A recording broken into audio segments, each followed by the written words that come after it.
لم يكن الذين كفروا من أهل الكتاب والمشركين منفكين حتى تأتيهم البينة رسول من الله يتلو صحفا مطهرة فيها كتب قيمة وما تفرق الذين أوتوا الكتاب إلا من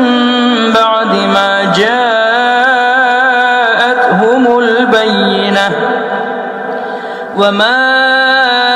أمروا إلا ليعبدوا الله مخلصين له الدين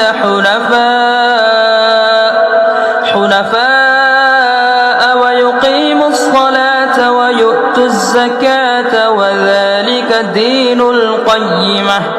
إن الذين كفروا من أهل الكتاب والمشركين في نار جهنم خالدين فيها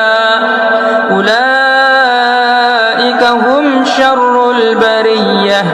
إن الذين آمنوا وعملوا الصالحات أولئك هم خير البرية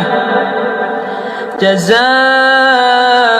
عند ربهم جنات عدن تجري من تحتها الأنهار خالدين فيها أبدا